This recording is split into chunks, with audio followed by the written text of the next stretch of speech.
Доброго вечера. В эфире Прайм на телеканале АТР в рамках телемарафона Save АТР, в котором мы говорим, рассказываем обществу, стране и миру о том, что как наша власть, наше правительство нынешнее относится к крымско-татарскому народу и к его единственному источнику информации о том, что с нами происходит.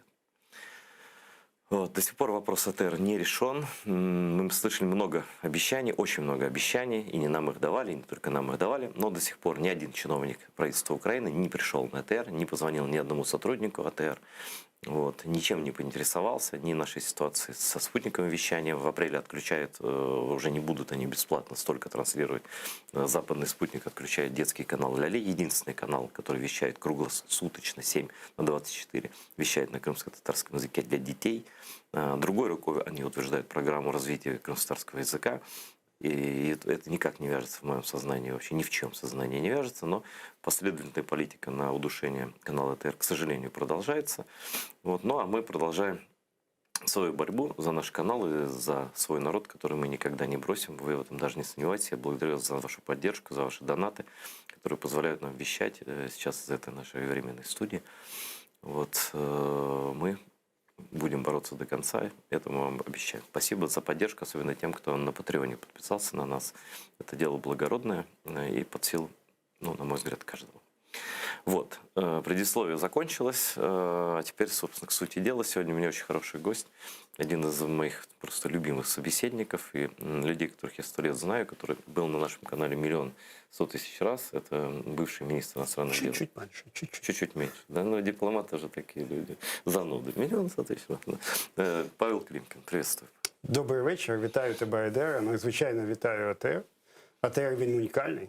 Ну і, безумовно, заслуговує на те, щоб він, знаєш, був таким кулаком. Кулаком для всіх тих, хто в російському режимі хоче, щоб було далі. І одночасно, знаєш, другом. А от другом для всіх, хто до речі, не тільки на окупованих територіях, і тут його теж багато дивляться, але, зокрема, там, знаєш, коли там вмикаєш, і ти відчуваєш, що друг з тобою. Тобто для ворогів кулаком, а для своїх другом. Так що, привіт, тримайтеся. Дякую за підтримку. Мы действительно много усилий прилагаем в разговорах с западными партнерами, и они часто не понимают, о чем мы говорим, они не представляют себе, какие проблемы могут быть у единственного краснодарского телеканала, означенного в 2 резолюциях Европарламента, в 2, подчеркиваю, 16 и 21 года. И резолюции я только что одному иностранному журналисту отсылал. Просто, может, ты пропустил именно эту статью, сейчас ты несешь, обязан читать. Я просто прочитаю ее дословно. Это какой-то... Я чесно, я все не встигаю читати. Да, я просто... на жаль, стільки всього йде, це просто потік. Да нет, естественно. Мы сейчас, подождите, мы сейчас перейдем вообще к таким интересным вещам, что просто с ума сойти можно. Просто об этом мы говорим Але каждый день. почнемо з підтримки. Да, смотри, что пишут люди. Угода про асоціацію ЄС з Україною. Резолюція Європарламенту від 11 лютого 2021 року за виконання угоди про асоціацію ЄС з Україною. Стаття 60. Європейський парламент приділяє пильну увагу підтримці, яку надає уряд України кримськотатарському народу. І висловлює стурбованість з приводу відсутності фінансування у проєкті бюджету на 2021 рік, представленому Верховною Радою у вересні 2020 року, для програм переселення та розміщення кримських татар і осіб інших національностей, які були депортовані з тимчасово окупованої території. Кома.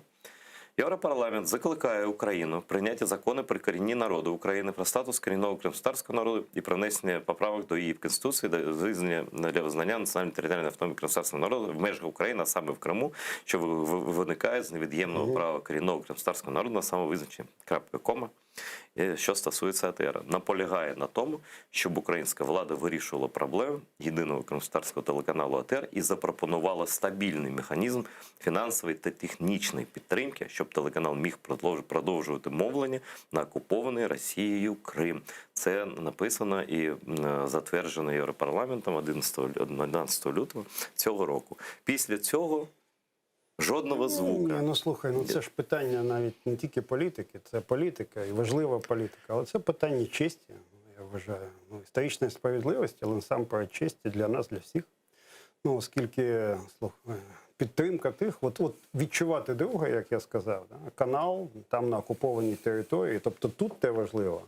Але я ж розумію, я пам'ятаю оці всі відеолінки, відеоконференції. Ну, і це ж сміливість потрібно мати, знаєш, щоб на окупованій території Виходити в ефір українського. І от там українського каналу, або там з міністром, коли ще був розмовляти, говорити про свої проблеми. Тому я реально тисну руку цим людям, і я хочу, щоб у них був канал. Ну, але це дуже важливо розрулити. Це дуже важливо розрулити, оскільки ну, ОТР, він один, він унікальний. І їх не потрібно 15, ж правда? Тобто потрібно от, всіх разом, всіх найкращих зібрати. І щоб цей канал завжди відчувався от як джерело першої неупередженої і патріотичної інформації. От просто був канал Патріот такий. Ну, все одно, я думаю, що все буде нормально. Ну, це ж реальне питання принципово. Так. Переходим до... Благодарю еще раз. До темы, конечно, которая главная для комментирования последних во всех СМИ мира, начиная от цивилизованных стран и заканчивая Запоребриком, где визги, писки, стоны стоят по поводу того... про Байдена? Да. Знаешь, у меня повод был, я нашел ту самую знаменитую речь Рейгана, 83-й год, 8 марта, в мой день рождения, кстати, мне было 11 лет. Он произнес ту речь, о чем я тогда не знал, но она предопределила всю мою судьбу, всех. Знаково. Да. Это была речь на Евангелийском форуме. И первая часть посвящена морали Богу абсолютного вроде. А потом такой переход к международным делам.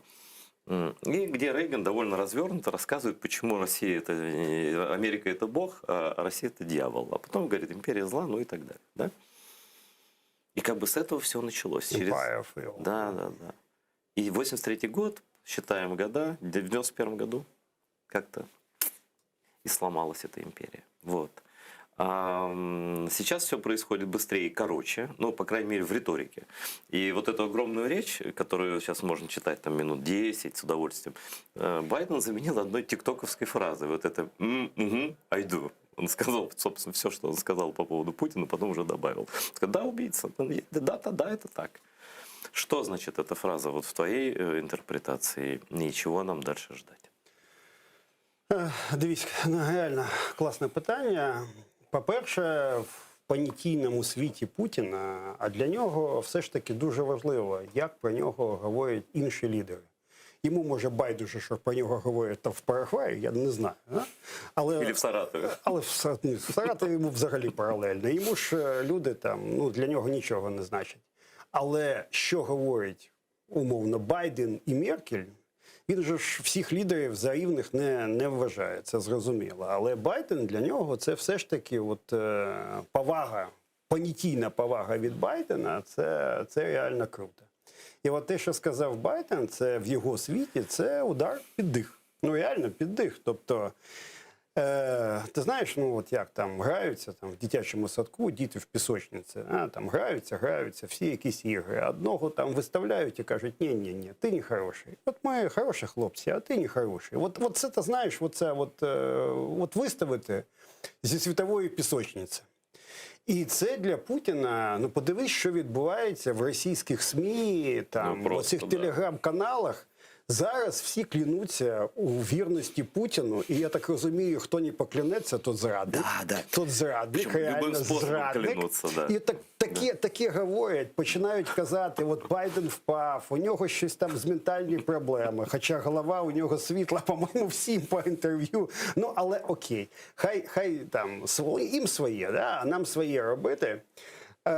Насправді для Путіна це супер важливо. Для Путіна це сигнал, що найближчим часом, щонайменше, що там буде в перспективі, будемо дивитися, його назад в цивілізовані лідери точно не запишуть. Ну, тому що старший мальчик в пісочниці сказав, старший. Ну, і тепер же, оскільки Байден лідер цивілізованого світу, всі інші, ну, вони будуть говорити, вони повторювати, напевно, не будуть намагатися так. Тепер же і Макрона можуть, французькі журналісти, а ви вважаєте, що, як сказав Байден, що оцей, йому ж прийдеться щось говорити? Макрон не так глаза заглядували. Ні, так я думаю, що там йому вже підготували відповідь, кожному вже підготували, слухай, але тим не менше, це серйозна історія.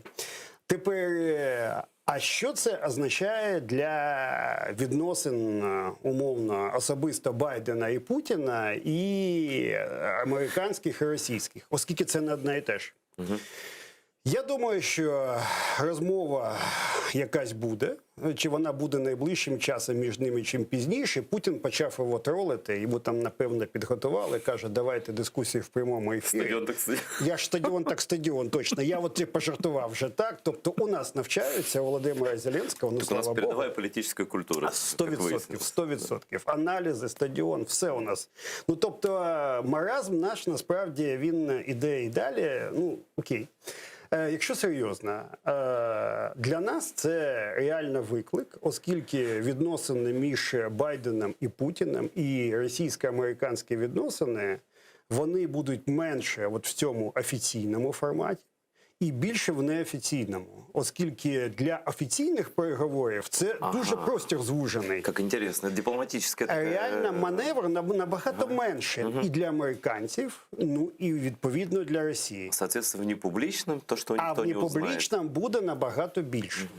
В чому для нас насправді реальний ризик? Тобто ми всі кажемо там про ризик ескалації, Донбас, Південь, вода, дестабілізація, що Путін відповість асиметрично, він точно відповість. Тобто за Путіним не станеться.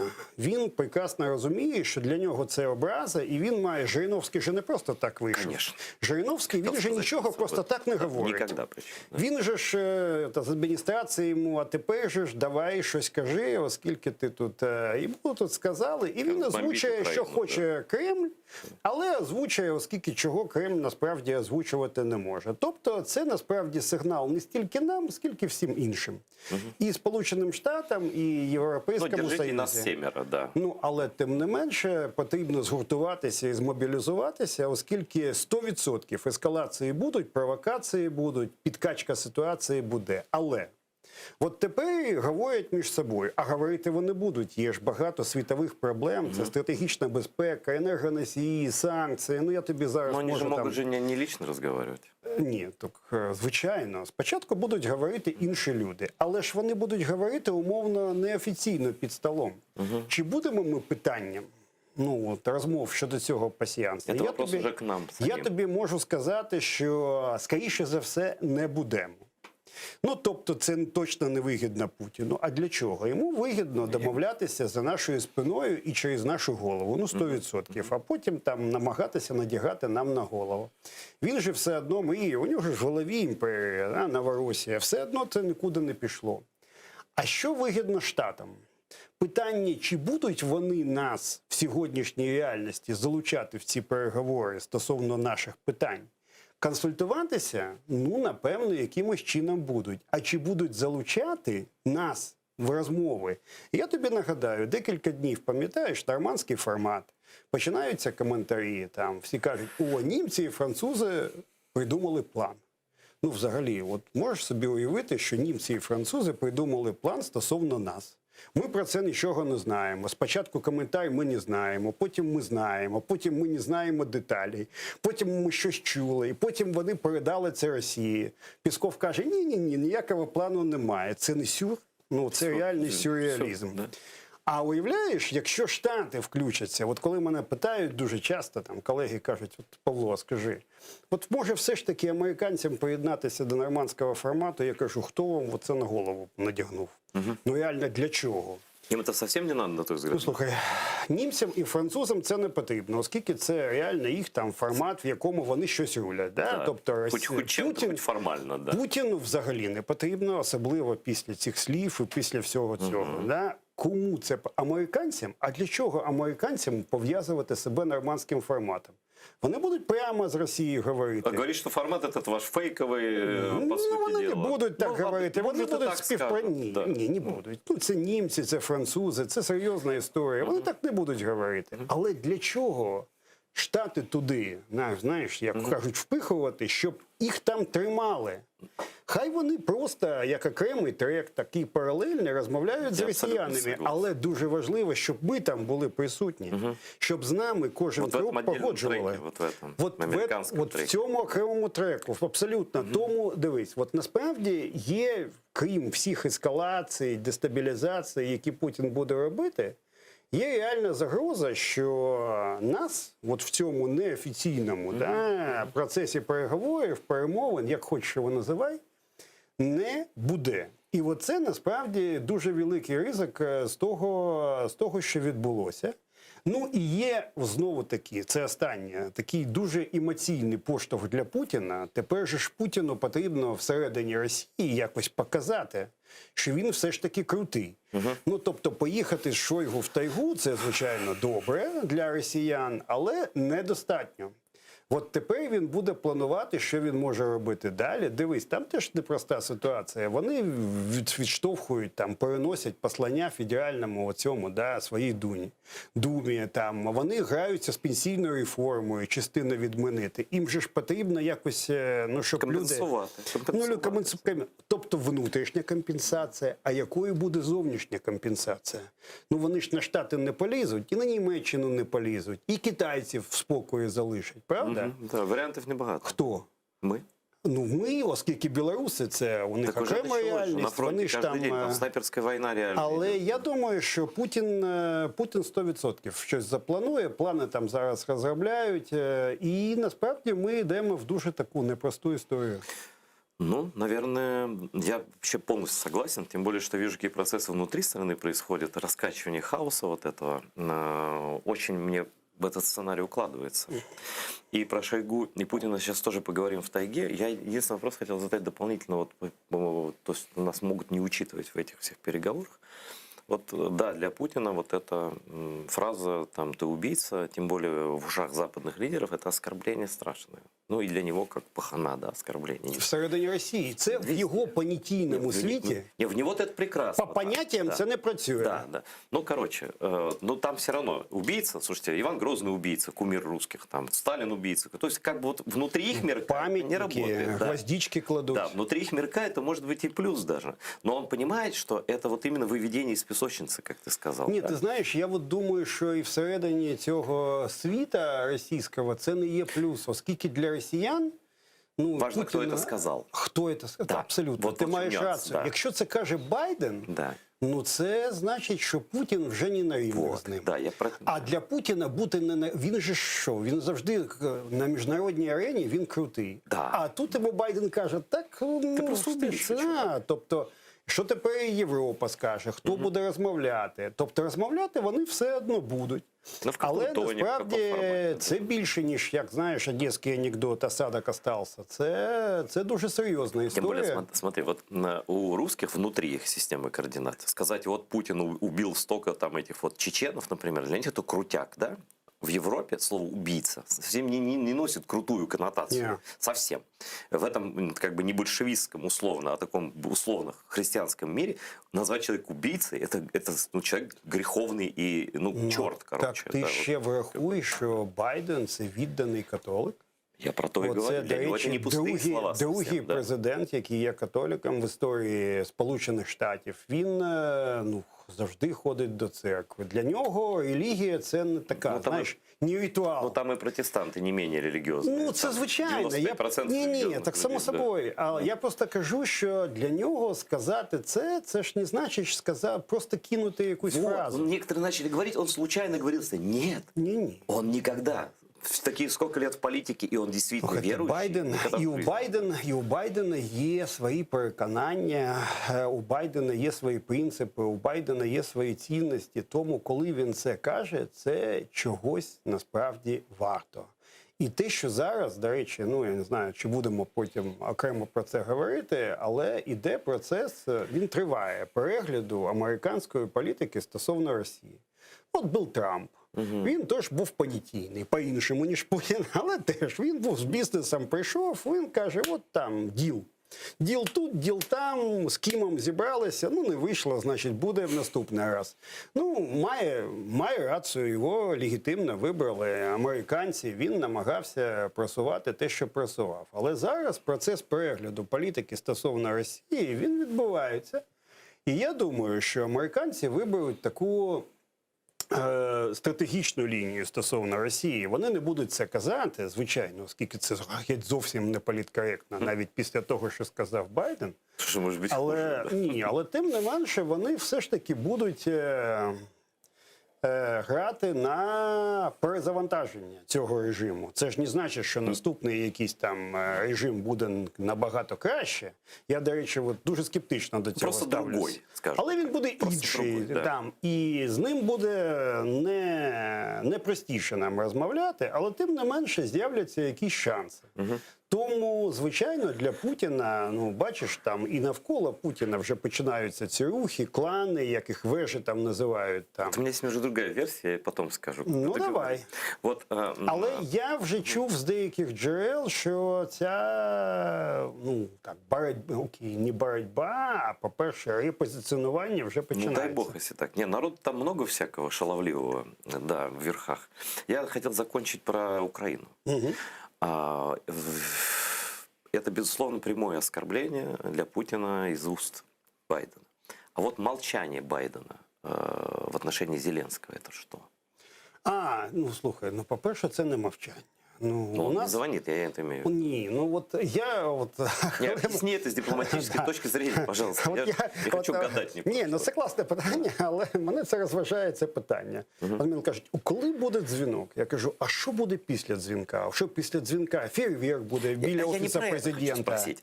Значит, не о чем говорить. Или что? Не, Потому что все разговоры состоятся, что тогда, ну, как я понимаю, вот я тоже слежу за политикой, да, разговоры, ведь готовятся любые разговоры. Это же не просто там, ай, Билл, привет, там, или там, Джо, привет, привет, там, От Владимир. що насправді, от давай по фактах пройдемось. Перше. Ну, ми не були в першій черзі, як кажуть, там, де просто поздоровляли. Тепер вже, ну, якось відбитися просто дзвінком там, пане Байдена, я вас вітаю, у нас буде стратегічне партнерство, я хочу вас запросити на 30-річчя і так далі, і так далі. От такий формальний дзвінок, він вже не катить. Ну, Но приглашать-то надо все равно. ні, це само собою, 100%, це все дуже да. правильно. Але українське суспільство, ну і та частина там в Штатах експертного суспільства, яка реально слідкує за нами, вона ж очікує змістовного дзвінка. Ну, я про Тобто це всі говорю. правильні речі, вони прозвучать, це правильно, запрошення правильно, це все. Але тепер важливо після дзвінка зрозуміти, а про що домовились. Ну да. Тобто зараз дзвінок просто поздоровити, запросити вже не катить. Це перше. Другий момент, ну уяви собі, ну з першого дзвінка це ж не можна сказати, хоча тут буде піару дуже багато, без питань, що там класні, довірливі відносини, все супер, але з першого дзвінка так просто не буває. І це без жодної критики на адресу Зеленського. Просто Ну, не опыт такой буває. дипломатический. Ну, вони різні люди. Они не з знают різни- друг друга, с разных поколений. Абсолютно, там, з різними історіями, різний вік, там, різні цінності, ну, тобто різна історія. Вони не можуть одразу, тобто вони поступово будуть будувати ці Но с какого-то відносини. дела надо начать, да? Абсолютно. От слухай, ти от схопив те, що я хотів сказати.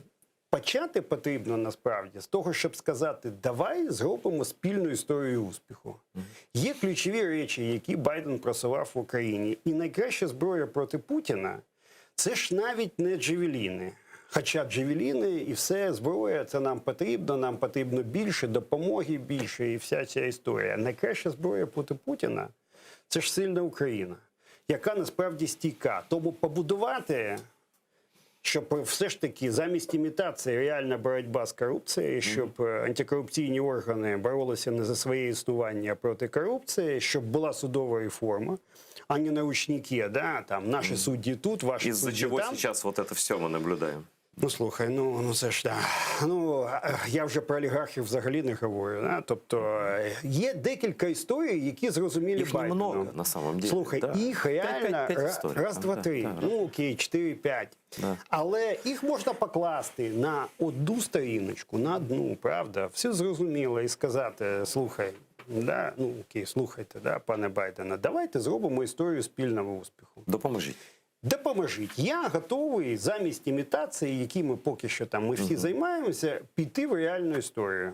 От я хочу війти в історію. Це ж казав Зеленський. Вы будете за моей спиной, да, типа того? А да. ви допоможете Ну, мені окей. реально в цій історії? в цій історії з судової реформи, з реальною боротьбою з корупцією, ну так тільки реально. Да, я І щоб не сказати, імітація. що не так, що у нас відбувається, не те, що там сіли ті, там, що всім, ну в Штатах, слухай, Україну дуже добре знають.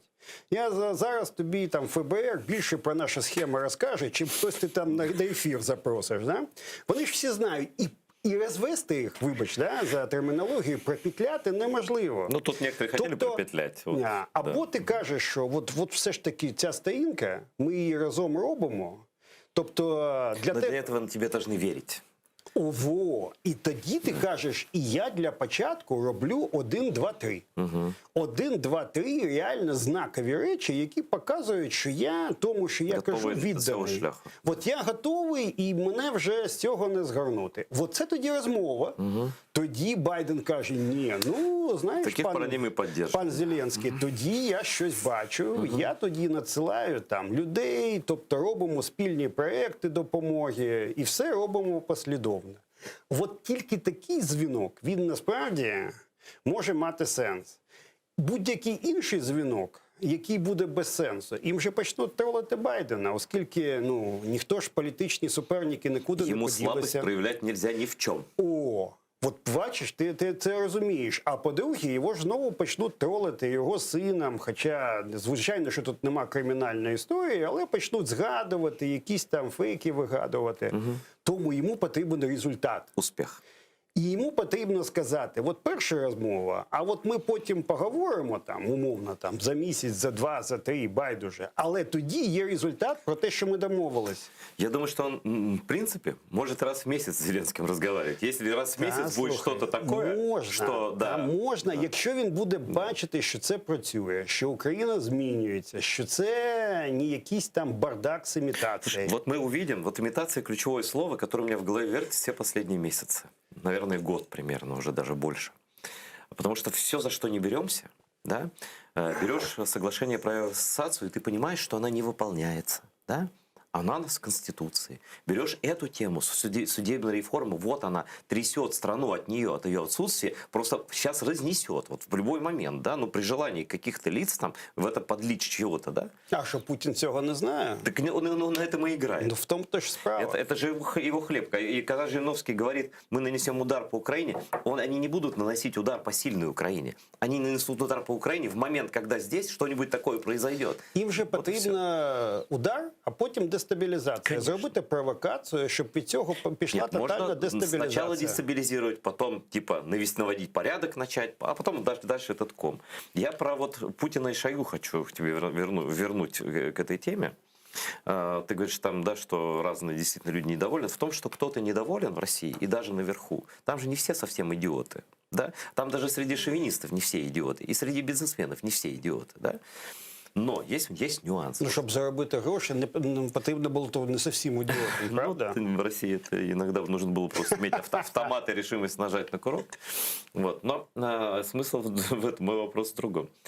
Да, люди разные, и Россия большая страна с громадным чиновничьим, ФСБшным аппаратом. Он их развел там просто тучи, этих силовиков всяких. Да? Так вони і країну контролюють. Да, Це ж мафія, яка контролює конечно, всю мафия, країну. она тоже подразделяется на какие-то вещи. Он сейчас сажает какого-то там губернатора за какое-то воровство. Да при желании он их всех посадит хоть завтра, если нужно будет показать, как при проблем. Сталине, там, железную руку внутри страны. Да? И это тоже вариант. Поэтому всем, кто идет к Путину во власть, вы готовьте себе, ну, если не петлю, там, то что-нибудь там, сухари-то точно. Но это их опять дело. Пусть хоть друг Або друга съедят. 100% лояльність, Да, або и все. это ничего не гарантирует. Ні, Вон Никита Белых, этот бывший демократ, пошел губернатором работать, продался Путину полностью, 8 лет получил. Ну, это как бы ты просто, если не в банде, вот прям в ближней, я сейчас свожу к ближнему кругу. Я вот наблюдаю долго. Я знаю, кто входит примерно вот с точки зрения такого духовного окормления. Туда входят вот эти Тихон Шевкунов, вот эти шептуны Ну, в ухо. все ведомые, да. Да, Третий Рим, четвертому не бывать, возвращение в Своя Софию, там, Мессианская роль, мессианская, да. роль, русский мир, сакральный Крым. Это все в это вот все ложится. Это началось до войны еще. Они это все шептали, это к этому привело. Вот. Но сейчас, вот как показывают вот эти общения с Шойгу, и тем более общения вот в таком, после такого наезда Байдена, они ушли. Я вот без шуток, я абсолютно уверен, что они мало того, что вот пофотографировались, вот эти двое, они еще и пошли в тайгу метров на 100. и где-нибудь сели на берегу какой-нибудь шумной реки, и только там вдвоем, потому что он никому не доверяет, они могут реально обсуждать, что делать. Там может быть ассортимент действий любой. А що, в Кремлі теж не довіряє? Я уверен, что нет. Но, во-первых, у него шпиономания. Он уверен, что, ну, как мне рассказывали, что он же КГБшник. У него каждый человек шпион. Даже если ты ближайший друг, все равно есть вероятность, что это предатель. Ну, есть такая вероятность? Ну, есть. Ну, є. Да. Вот, поэтому он так предателей карает, там всех отравит их, там находит, там где только угодно, да? Кто вот лично предал его, там, или вот эту систему, кто был в ней, да? И вот моя версия такая, она может быть ошибочная. Вот она полностью совпадает с твоей в той части, что он готовит асимметричный ответ. И сейчас я спрошу, какой может быть этот ответ, твоя версия.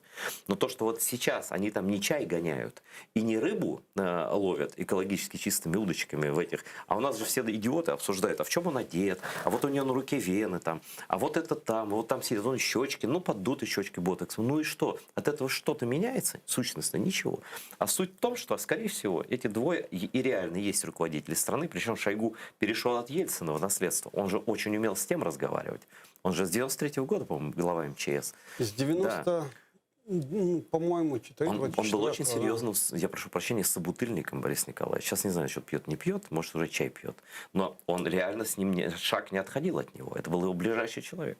И этому, как показывает практика, этот вот такой же близкий ему. Возможно, он больше вообще никому не доверяет. И я уверен, что Путин сейчас вообще никого близко себе не подпускает. И вот этот страх потерять власть или жизнь, он же понимает, что подонки кругом, но он же знает своих людей, кто это же подонки. Ну, як КГБшник, він же ж Конечно, психолог. Да. Поэтому я боюсь, что сейчас они там не белых считают. Знаєш, я думаю, що ти частково маєш рацію, і вони говорять про можливі відповіді, і якими вони можуть бути. И Украине, и Западу. І Україні, і Заходу. Я не думаю, що він довіряє тільки Шойгу. Ну, напевно, все ж таки є інші Конечно, люди. какой-то круг есть, мы не знаем. Ну, є ж багато спекуляцій, що там тайга для нього, як знаєш, місце сили, чи там, як воно у них називається. Але, тим не менше, він доволі регулярно їздить до цих таких, да, невідомих там кутків Росії, Шойгу, про щось там з ним говорить. І я думаю, що наша тема і американська тема – це 100% одна з тем обговорення. Я не впевнений, що вони там на березі річки, ну, в Кремлі. Якщо він не довіряє тому, що говорить в Кремлі, тоді взагалі питання, кому він в принципі в своїй системі довіряє. Поэтому он убивался весь ближний круг свой. Ну, все ж таки, Сталін, подивись, скільки років пройшло. Але 100% вони обговорюють різні варіанти. І я думаю, що нам потрібно до того готуватися. І от ми з тобою говорили про дзвінок, я вже не став там детально, але ключовою тезою цього дзвінка має бути також, передасть Байден і взагалі передадуть Сполучені Штати дуже жорсткий сигнал, що якщо Путін піде далі, то відповідь буде не просто жорсткою, а пекельною. Тотальною, хорошо, тотальною, пекельною. Можемо гратися словами. Ну да, тут, собственно, единственный вариант, да. От, ні, тільки Штати. Ніякий Євросоюз таку відповідь не дасть. Це можуть бути тільки Штати. І я вважаю, що частиною цього дзвінка, я просто не став що це говорити, я про це казав, має бути дуже чіткий меседж. Підете далі, реально отримаєте так, що можете піти дуже далеко. Есть вариант, что такой звонок был, но не только по истерике Жириновского, это понятно. А по реакции внезапно появились сообщения. Мы перейдем с доллара на другие валюты. Значит, про SWIFT упомянули. Значить, упомянули. Я думаю, так. І, в принципі, така трактовка є. Те, що сказав Лавров. Ну, Лавров взагалі тут розважає народ своїми масками. По-моєму, це чудики, от чесно. Але, тим не менше, те, що він це обговорює з китайцями, не думаю, що китайці настільки дурні, що вони будуть швидко переходити з долара. Не про китайців. Слухайте, скільки вони купили американського боргу, деномінованого в доларах. Да какой Китай? Вони тримач номер один. Китай з рублем, це просто смішно. Я думаю, що Китай в юанях може робити, і є ж розрахунки з Росії в юані, але для чого Китаю рубль, от я взагалі не розумію. Ну окей. Питання насправді в тому, що Лавров, як на мене, бліфує, але не виключено, що це реальне побоювання жорстких Ну, санкцій. последствия звонка, намека. Слухай, ну що може бути? Крім Свіфта, це може бути нафтове ембарго. Так. Ну. Якщо це нафтове ембарго, я думаю, що знайдуться ті, хто дуже швидко включиться. Ну от Іран тільки мріє все ж таки домовитись про щось і зі своєю нафтою вийти. Я думаю, що там і по ядерних питаннях Там принципами домовиться. не пахнет, я думаю, Сауди, никакими, я да. думаю, що швиденько там стільки добудуть. Конечно, что это Россия. І в самих Штатах. От, Да, да це ж будут, конечно, свердловини. заместить. Да Так даже що, если газовый эмбарго будет, и газ найдут. Думаю, що Росія про це думає і прекрасно розуміє. Ну, коли вони починали, ну і почали насправді, да, ти напевно теж про це чув, гальмувати інтернет і, зокрема, Твіттер. Ну це ж хворі, ну реально. Тобто вони от реально тестують, тобто вони готуються до заворушень. Для чого ще гальмувати Твіттер? правильно. Ну більше ні для чого, правда? Причому гальмують вони не тільки не твіти, а картинки, там, меседжі. Тобто вони прекрасно розуміють, що вірусні картинки, які розходяться по Твіттеру, вони взорвуть мозок. Ну, особливо молодому... Хто реально має Твіттер в Росії? Тільки молоде покоління. Ну що, люди... Я не Речь хочу... не только про Твиттер. Я не хочу Речь про ображати интернет там вообще. якусь Самару, ну що в Самарі вони там люди похилого віку з Твіттером ходять з телефонами. Тік-Ток, Твіттер, це все ж для молодого покоління. Но это закидоны такие. Понятно, они готовятся до закрытия, до ограничений. У китайского уровня минимум. Ну, Готовятся. китайці це роблять хоч розумно, у китайців інша логіка, а те, що відбувається в Росії, це якісь там, ну, знаєш, вже мені схоже на підготовку до паніки. І це насправді цікаво. Ну, надо же, нужно будет сплотиться против Америки же. Ну, а як же? Ну вот, без этого никак. Вот. Я еще хотел спросить про Крымскую платформу. Угу. Вот тут мне все интересно, тут я даже никаких своих намеков и измышлений давать не буду. Вот Почему? просто расскажи, что такое, потому что я не понимаю. Я не понимаю, как это будет работать, и поэтому я хочу, Так чтобы ніхто ты это- поки що не розуміє. Дивись, ну я вважаю, що Ідея це... хорошая. Ні, це правильна історія, Абсолютно дуже правильна. позитивна історія, і я її дуже підтримую. Тільки не потрібно людям морочити голову і казати, що це реальний інструмент деокупації. Це дуже важливий інструмент для того, щоб, по-перше, питання постійно Криму. тримати і питання Криму, і уваги до нього. І це дуже правильно. Насправді, засідання Кримської платформи, вони ж вже були. І на міністерському рівні ми їх проводили. Але якщо тепер воно буде називатися Кримською платформою, я двома Ну, руками це за. як саміт же буде, на Ну, вищому класно. рівні. Ні, ну Да. саміт, якщо буде один, потім будуть якісь експертні, може там міністерські. Ну, це підвищення рівня. Це правильна історія. Другий момент. Крім залучення уваги. Що можна обговорювати? Спільні дії з тиску на Росію по звільненню політв'язнів можна? Як Можна. мінімум. Як Так. мінімум. Хоча б мінімальну вимогу до Росії, щоб допомагати там родинам політв'язням і тим, хто дуже цього потребує. Можна говорити? Можна. Ну от хоча б ці теми, я вважаю, і я зустрічався... Санкційні теми. Я зустрічаю, ми працюємо разом з новоствореною платформою політв'язнів над тим, щоб все ж таки вони теж зробили внесок. Я вважаю, що от тут це історія дуже позитивна.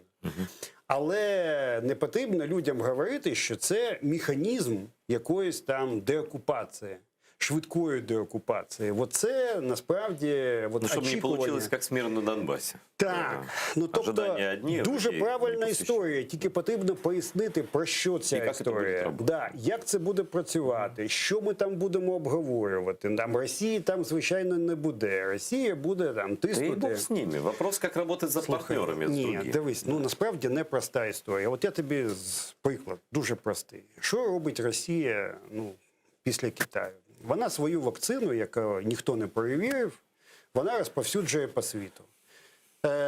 Країни, які отримали російську вакцину, ну, звичайно, на них можна тиснути. Конечно, это все инструмент Ні, ну все, ти там да. казати, що ти ж отримав вакцину, ну ми тебе ще підкинемо Да, там. конечно. Але ти ж не надо, ти не голосуй. І, до речі, я б дуже уважно слідкував зараз в контексті Кому Криму. они дают вакцину? Абсолютно. Словакию брали примеры, знаешь? От, который хотел там. і міністра да. економіки зараз приберуть прем'єра. Ну, слава богу, они поняли, что это политический тиск. Я слушай, читал словацкую прессу, там прямо написано, это политическое я давление. навіть там дожартувався, да? Там, Да, він же хотів там дожартувався, міняти, да? Там не хотів, але жартував. Ну, ідіотський Клоун жарт, у какой-то, кожного там є такий. Але я би от створив, знаєш, такий список країн, які отримали російську вакцину. І дуже уважно відслідковував їх позицію по наших питаннях. Да. Оскільки Міняється. можемо отримати і не тільки в ООН голосування, а якісь дуже складні речі саме по цих країнах. Кримська платформа то таке. Це теж супер важливо, але тим не менше, якщо зміниться позиція цих країн, ну будемо Мы мати будем проблему. надеяться, что слова вот эти «угу», «айду» как-то отрезвляюще подействуют на некоторые западные правительства. Знаєш, Члены НАТО і я так от далі. не думаю, з західними у нас не буде проблем. Я не думаю, Про що кого ти? умовно Про там Туреччину? ну для якісь арабські я країни, розумію. інші. Ну нам же ж все ж таки долучити максимум. Ну, желательно, потрібно. да. Ну, Поэтому- шведів не залікаєш, да? Да, конечно. тобто тут не проблема. А от по інших насправді може Но мне бути кажется, сейчас вот проблема. МИД как раз и работает над тем, чтобы залучить багато країн не тільки з Європи, не тільки з НАТО. Так? Хочеться Ну, так. було б дуже класно, Да. оскільки все ж таки, розумієш, це ще й 30-річчя. Це ж спеціально затримували це засідання для того, щоб отримати вищий рівень. Щоб люди приїхали одночасно на 30-річчя незалежності, і для нас це важливо і на платформу. Це насправді правильна історія, але тепер після цієї затримки дійсно потрібно забезпечити максимальний рівень. І тут по кожній країні, яка отримує російську вакцину, потрібно окремо працювати. Ты знаешь, это как история с чемпионатом мира по футболу. Как Ну, они работали с членами, извините, совсем ФИФА. мало схоже, я с тобой тебе сгоден. где-нибудь найду эту книгу, я с автором знаком. И вот когда ее читаешь, она называется книга «Как Россия Дашь потім купила почитати. чемпионат мира по футболу». Я даже автор. Ні, це ж історія відома. Нет, тобто, там как они, методология работы с чиновниками. вони Там вміють. футбольными, там МОК. Підкопати, Да. підкопати вони Находять слабі вміють. міста. А вакцина зараз для багатьох країн, ну от я іноді дивлюся, там щось в Німеччині кажуть, ми будемо використовувати російську вакцину. Популизм это Ну да, политический ви местный, спочатку да. використати всю свою вакцину. Нет, ну там. как там, грубо говоря, давайте не брать страны, вот говорят чиновнику, смотри, давай ты попробуешь продвинуть нашу вакцину, вот тебе 1 000 000 евро. Ему хорошо, он как бы о населении заботится. Да. Популизм, как бы вот в Словакии. Он же наверняка так и думал. Сейчас я вот быстренько, мы быстрее всех сейчас провакцинируемся с помощью русских, да, и я красавчик, и 1 000 000 евро, как бы, ну всегда 1 000 000 в евро. Словаччині ще достатньо багато людей, які мислять доволі проросійськи. Да, І есть це- такое і це дело. теж И допомагає. даже, к сожалению, в Чехии есть такие люди, что вообще удивительно, но І в ладно. Чехії є. А тим не менше, Кримська платформа – це реально правильна історія. Дуже важливо, щоб вона нормально стартувала. Дуже важливо, щоб там був такий, знаєш... Чтобы старт мощный был, чтобы там не было холостых оборотов. Так, Да. але потім якась так експертна команда. Ну от я вважаю, що там можна було б з ЄС поговорити про санкції в рамках прав людини. Так, вони символічні, але Но их надо за все накладывать. Так. За журналистику накладывать, за это накладывать, за то накладывать. И персональные, и любые другие. Вот, знаешь, сейчас скажу такую вещь, я не знаю, это просто какой-то трэш. И это касается уже даже не крымских каких-то компаний, а американских. Я не буду говорить про YouTube, там проблемы с русскими оппозиционными каналами страшно. Они их просто там банят по-всякому. Но у них офис YouTube находится в Москве большой. Это пусть Америка выясняет. Но то, что я вот знаю сейчас, у меня, я не буду компанию называть, просто меня не уполномочили. Компания хочет в Фейсбуке, ну вот у всех есть страницы в Фейсбуке. Ну кто-то, у людей правовая, я знаю цю історію. у людей правовая компания. Они просто хотят про свои услуги рассказать другим людям. Может быть, они заинтересуются и обратятся к этой компании. Люди пишут текст, и у них эта публикация не проходит по нормам, они там проверяют по нормам сообщества. А не проходит она потому, что американская компания Facebook, проверяя рекламные объявления, даже не на английском языке, там написано «Крым оккупирована Россией территория». Они пишут «спорный политический вопрос, не надо его упоминать». От, на жаль, оці глобальні кампанії навколо дуже багато цих, знаєш, таких обережних речей, а от мене з бізнесу викинуть. Да. Ну, я ж не можу сказати, що Крим не окупована територія. Так я краще нічого не буду говорити. Ну, таке ж вихід, да? І це, насправді, знаєш, оце там половинчаста реальність, вона теж дуже шкодить. Может, дуже Байден наведет шкодить. порядок хотя бы в своей стране с этим делом? Ну, слухай, насправді і в ЄС зараз ведуться дуже серйозні дискусії, як реально все ж таки монопольну владу цих великих компаній ну не те, щоб Они коррумпируются. акуратно. Ну ці компанії це мегакомпанії. От ти коли лізеш свій телефон, ти ж все одно Google набираєш щось шукати, правда? Ну і Копеечку в Google, нашу а свою, Google да. відповідно знає, що ти шукаєш, і тобі щось підтягує. Тобто, от так працює, ну умовно спрощена ця фінансова модель, бізнес-модель. Тому потрібно знайти якийсь варіант, який буде працювати. І це має бути, як на мене. Я, до речі, з ЄС це обговорював колись. Це має бути встановлено в відповідних директивах, законом. Слушай, вот что хотел сказать. Ты же выступал по поводу использования русскими соцсетей на бесспековом форуме в Киеве, правильно? Ну а як же? Вот, послушай, я тебе сейчас скажу одну вещь, и если будет возможность где-то сказать, на онлайн какой-то, в зуме в каком-то. Давай. Сейчас где-то год нас не трогали. Кого нас? Это украинских и проукраинских журналистов в Фейсбуке. И сейчас, значит, то есть там шли какие-то страйки, ну, какие-то там публикации троллям не нравились, антироссийские, но блокировок не было, год не было, или даже полтора. Вот, и вот месяц назад, значит, нападение было троллей на аккаунт Бабченко, нажаловались на 20 его постов. Они все проукраинские, антироссийские, на 20. Забанили без возможности пожаловаться даже. Просто как рецидивиста. Забанили самого крупного блогера-журналиста, пишущего на русском языке. То есть это просто кремлевский заказ 100%. Ну, троллям заказывают, звичайно. они жалобы шлют. Но Це ж не китайці на нього да, но наїхали. кто-то же в Фейсбуке эти галочки подтверждает вручную. Дальше. Я говорю, ну все, Аркаш мне пишет, говорит, ну все, это же сейчас за тебя возьмутся. Проходит определенное время, приходит мне позавчера, у вас 15 публикаций не соответствуют нормам сообщества. То есть раньше они соответствовали, весь вот этот год предыдущий, а сейчас вот перестали соответствовать. Забанили кучу российских блогеров, там всяких политиков, ну, типа оппозиционных, неважно каких, но я даже об этом не говорю. То есть, Це називається зачистка. так зачистка бесплатная не бывает. Это значит, кому-то Ну, за а нее як же? заплатили. А як же? За вот эти нажатия на кнопочки. Слухай, а що, фабрика тролів, вона ні? А що, вони не працюють з цими компаніями? Вот. Так Facebook, извините, офис в Калифорнии находится. Значит, есть там агентура, которая подтверждает эти жалобы. То есть жалобы идут, но компания американская может их игнорировать в отношении людей. Ну, слухай, пишущих. ми Да. колись починали розмову із Твіттером, і з Даже я ж Фейсбуком. вспомнил. Я ж теж займався. Ну, зараз уряд має наш поновити, не знаю, хто цим буде займатися, там, чи МЗС, чи Федоров, ну хтось має. Просто погодити якийсь механізм, да, в реальному часі, яким чином запобігати тим, що вони нас вибивають. Ну, це серйозна історія. Серйозна а як же? історія. Ні, класно, ну а що ми не можемо, ми що, будемо лапи А піднімемо самое главное, перед ними? Паш, что это происходит при Байдене уже.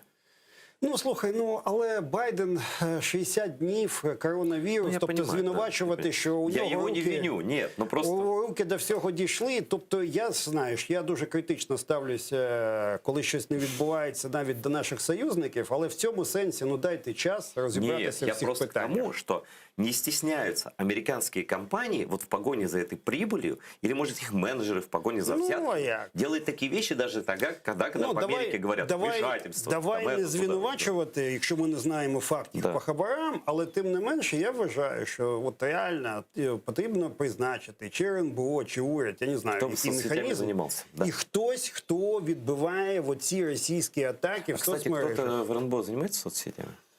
Має, а як же? Надо Ну, узнати, слухай, кстати. вони ж створили цей центр по боротьбі з дезінформацією. От для мене захист українських патріотичних Слушай, блогерів. надо позвать кого-нибудь От в в эфир. центрі, я вважаю, хай вони прийдуть і тут розкажуть, Да. яка у них там стратегія. Отлично, отличная Ну, а идея. слухай, ні, Спасибо, ну что реально, сказал. ну, українські патріотичні блогери, хтось їх має захищати? Якщо не РНБО, то для чого цей центр? Він, до речі, під патронатом, я так розумію, РНБО.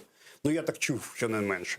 Это касается не только меня и не только Бабченко. Это атака Слухай, пошла. ну це Да. ж взагалі про те, що патріоти можуть висловлювати свою думку. А що? Ховатися під стіл і боятися росіян? Ну так же не може бути. И последний вопрос, я, наверное, успею задать. Успею, я редактору спрашиваю. У редактора. А що, ми вже У нас поговорили да 50 вообще, хвилин? Да. Щось швиденько Ну, пройшло. дуже. У нас 3 минуты. Вот я не понимаю таких вещей. Вот пишут, вот Крымская платформа. На нее надо с чем-то идти. И вот то, с чем идти, стратегия звільнення Крыма. Да? Я думал, это будут такие 15 томов по направлениям, там все такое прочее, ну, значит, типа там бюджета Ее Величества, да, такие тома. А эта платформа, эту стратегию никто не видел вообще. Ее где-то там сколько-то людей что-то написали. И ее презентовали, даже не дав прочитать главе Меджлиса Рифата Чубарову. А що, И Рифат они не Агана долучили бачив? их. Нет, Ага. и Джемилев не видел Мустафа И Агана. Мустафа Агана Нет, бачив? они публично об этом сказали. Окей. То есть стратегию освобождения Крыма обсуждали без крымских татар, без их законно избранных, признанных международным сообществом Меджлис и так далее, народных депутатов, представителей, лидеров народа. Просто вас тут не стояло, вас тут нет. От знаєш, що мене турбує з цієї історії? Ну, звичайно, стратегія – це теж правильна історія. Але коли її схвалює РНБО, і всі кажуть, що вона буде для всіх. Ну, а інакше сенсу немає. Ну да? так. Ну, тобто, мають же сказати, коли вона буде оприлюднена. Через 3 дні, через 13. Мені байдуже. Ну, от чесно потрібно сказати. Тобто, за це має відповідати, ну, хто там, секретар РНБО, правильно? Ну, Йому президент має дати Открытость відповідні должна быть, по доручення. крайней мере, в открытой части. Да, другий момент. Ну, звичайно, ну як Меджліс не залучити до розробки? Я це взагалі не... Я це, до речі, не знав, що вони не Так. залучені. Ну, Я це думаю, что просто... любой западный партнер скажет, а как это так вообще получается? Але є дуже серйозна річ, да? У нас півхвилини є. От не потрібно очікувати від цієї стратегії, що це буде умовно там план звільнення. Ну ми не можемо Та поки ні, що. ну, Оце, звісно. От що я очікую від стратегії? Двох речей насправді. Двох дуже простих. Знаєш, перше. Це виділення грошей. От ми сьогодні почали з тобою про виділення грошей. От які фінансові ресурси держава Готова виділяє тратити на на боротьбу. І другі, які людські ресурси. Оце для мене дві головні Конкретні. лінії абсолютно Це цієї конкретні речі, стратегії. да. Тобто, от умовно там 28 сфер, де ми виділяємо гроші. І потрібно виділяти як мінімум стільки. Тобто без болтовні. Ні, так для чого болтологія? Да. Якщо стратегія з болтологією, то для ну все, ми її оприлюднуємо. Це декларація називається. Будуть, декларація про наміри. І людські ресурси. От ми створюємо в центрі дезінформації умовно 15 людей, умовно, я ж не знаю, будуть займатися кримським напрямком. Оце дуже серйозна історія, і я от хочу побачити, якщо це ні, то стратегії будуть звинувачувати, в тому числі наші партнери кажуть, ні, ну це ж болтологія. Ну вот, конкретика наше все. Точнее, Але ти точно впевнений, що Мустафа Агар это її не бачив? заявление было Чубарова о том, Ой, я что пропустил. Ага. ни одно пожелание Меджлиса не учтено вообще. Их даже как совещательно не учитывали. Ну, в общем, короче, поговорили мы хорошо с Павлом Климкиным, бывшим министром иностранных дел Украины. К сожалению, времени у нас больше нет. Вот, я хочу поблагодарить вас за то, что вы нас смотрите, за то, что таких людей, как Павел, за то, что нас поддерживает. И вместе с вами, со всеми. Спасибо за подписки на Patreon, за все, за ваши лайки, репосты и все остальное. Много у нас проблем и много вещей, которых я не могу объяснить навскидку, и даже черт мой я. Даже Павел Климкин не может объяснить некоторых вещей. Уже другий троллинг почався. Не, ну правда, но есть вещи, которые невозможно. Есть такие просто вопросы, еще куча, на 2 эфира. Ні, але я теж хочу сказати, що ви класні, що потрібно підтримувати АТР як унікальний канал, знову таки, для вас як друга, а для російського режиму як кулак. І це дуже важлива історія. Ну, звичайно, ми всі не встигли, ну, коли ще поговоримо. І було дуже приємно. Дякую тобі. Дякую, Павла. Все, до встречи. Смотрите АТР. Это очень правильное решение.